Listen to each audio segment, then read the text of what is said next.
Tidak ada fuksi yang berlutut di dunia ini. Namaku, Hao Yao.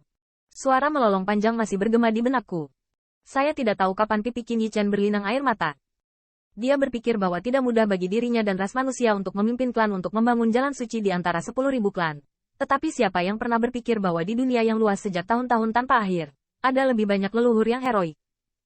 Menanggung dan menolak bencana yang lebih tragis. Lingkungan berangsur-angsur berubah. Qin Yichen melihat jalur sinar cahaya terbang keluar dari Hao Yao dan tubuh heroik. Meskipun sangat lemah, tetapi sinar cahaya yang tak terhitung jumlahnya terkondensasi menjadi satu momen. Dan berubah menjadi monumen batu giok. Ya. Aliran cahaya terbang melintasi langit dan terbang menuju langit berbintang tanpa batas. Seolah-olah legenda bahwa tempat ini bisa bernyanyi dan menangis terkubur di sini. Qin Yichen curiga bahwa siluet menyendiri dan jauh tahu benar. Bahkan bagi mereka. Ini adalah kesaksian menggunakan ini untuk menunjukkan bahwa mereka berada di atas penguasa langit dan bumi.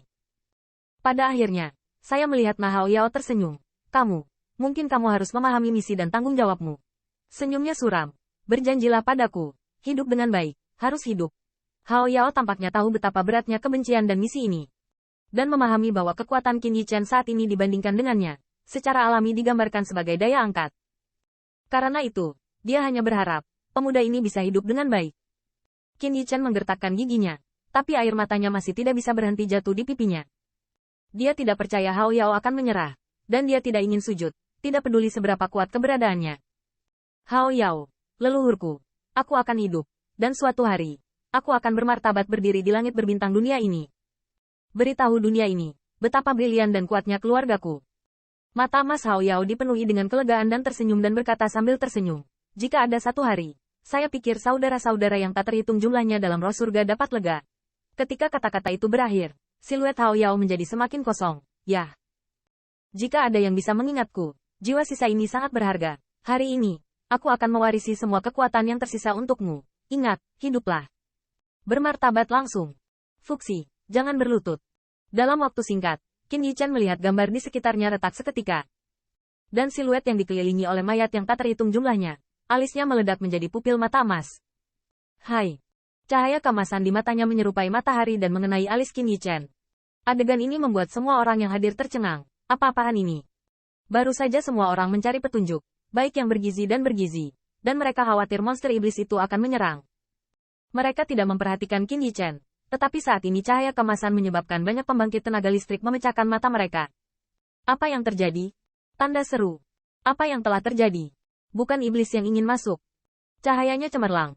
Bahkan Gaoling tidak bisa melihat pemandangan di depannya. Tapi dia samar-samar ingat bahwa sinar cahaya akhirnya tampak menembus Qin Yichen. Mungkinkah ada kemungkinan warisan? Mengapa memberikannya padanya? Apakah untuk melihat siapa yang terendah? Apa yang membuat ini istimewa? Orang-orang di dunia selatan juga sedikit gelisah. 1000 Fei bahkan lebih mendesak. Jika alam terendah mendapat warisan, maka Anda dapat melepaskan Qin Pil Master. Apa peluang Sun Er bagi kita? Tuan, pancaran ini tampaknya untuk Qin Yichen. Ini mungkin kesempatan, hentikan anak itu. Zhan Jinrong mendengar ini, meskipun dia tidak bisa melihat, tetapi pendengarannya tajam, dan senjata perang itu bergetar, menunjuk ke arah Gaoling. Hentikan gerombolan pencuri ini dan biarkan Yichen tidak melewatkan apapun. Meskipun dia tidak tahu mengapa variabel-variabel ini terkait dengan Qin Yichen, semua orang di dunia Korea Utara tidak perlu tahu bahwa mereka memblokir yang pertama. Gigi kertak Gaoling, hanya menghasut Fire Dao. Mi Yang, dan 1000 tuan muda, apakah Anda hanya melihat kesempatan jatuh pada Qin Yichen? 1000 Fei terkejut, tetapi tidak menunjukkan permusuhan dan keserakahan, dan Zhan Jinrong berteriak, iblis itu ada di luar. Jika Anda ikut campur dari samping, ada kesalahan. Apakah Anda ingin mati di sini? Begitu kata ini keluar, semua orang ragu-ragu. Ya, mengapa kesempatan lebih penting daripada kehidupan? Pada saat ini, Qin Yichen merasa darahnya mendidih, dan kekuatannya seperti letusan gunung berapi. Persis seperti itulah Bloodline terbangun. Tidak hanya itu, Qin Yichen bahkan dapat merasakan bahwa di dalam tubuh True Origin sedang mendaki dengan kecepatan yang mengerikan. Dan karena inilah dia merasa seolah-olah tubuhnya robek seperti air mata. Tapi dia mengertakkan gigi dan menahannya, bahkan bukan dengungan yang menyakitkan. Karena dia ingat bahwa ini adalah keinginan terakhir leluhur Hao Yao di dunia ini. Dia tahu lebih baik bahwa misi berat yang dibangunkan dan dibawa oleh Bloodline jauh lebih tragis daripada rasa sakit fisik. Bang. Untuk sementara, Qin Yichen hanya merasa bahwa kemacetan meledak di suatu tempat di dalam tubuh, dan True Origin melonjak hingga ekstrim.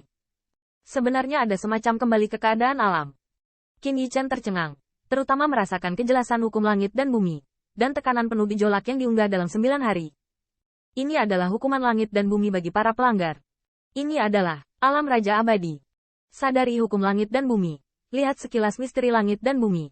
Padatkan asal-usul sejati. Ubah yang abadi. Dan negara raja abadi. Bang!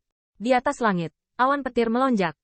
Zhan Jinrong tiba-tiba berseru. Ini adalah kesengsaraan surgawi. Kaca. Tepat pada saat ini, saya melihat bahwa monumen batu giok juga mekar dan bersinar, dan menyelimuti tubuh semua orang. Apa yang sedang terjadi? Apakah kita akan kembali? Sangat bagus. Akhirnya aku bisa meninggalkan tempat hantu ini. Cepat kami kembali. Namun, yang mengejutkan semua orang, saat monumen batu giok itu meledak, iblis-iblis yang ditindas oleh rantai itu secara bertahap berdiri. Perlahan-lahan, mata emas alis Hao Yao kehilangan kilau dan jatuh ke dalam kesuraman abadi. Tetapi pada saat itu, Qin Yichen tersenyum lega. Nama-nama itu. 1 juta. Jangan lupa, Bang. Monumen giok itu meledak, dan seberkas cahaya menyelimutinya tanpa menunggu tanggapan Qin Yichen. Dia menyilaukan, tetapi Qin Yichen dengan jelas mendengar raungan brutal dan 2 jeritan. Ya. Cahaya menghilang, dan monumen batu giok secara bertahap hancur menjadi sinar debu, tersebar di dunia ini, seolah-olah melantunkan roh yang tak terhitung jumlahnya. Bahkan siluet Hao Yao berubah menjadi mayat dengan kecepatan yang terlihat dengan mata telanjang. Tapi ini masalahnya. Dia masih berdiri di sini, dan pantai besar tetap ada. Di bidang Asura, setan yang tak terhitung jumlahnya tidak lagi melawan. Mereka bergegas seperti tsunami dan mengepung tempat itu. Tetapi ketika mereka melihat iblis-iblis gelap berdiri dengan bangga, mereka tidak bisa menahan diri untuk tidak berlutut, mengirimkan teriakan aneh yang penuh kekaguman. Dan darah hijau menetes ke rantai keempat anggota tubuh iblis, yang sebenarnya membuat rantai itu berangsur-angsur membusuk, dan tangannya mencekik 2 mayat. Dengan kekuatannya, dia bisa membunuh semua semut di matanya hanya dengan 1 nafas.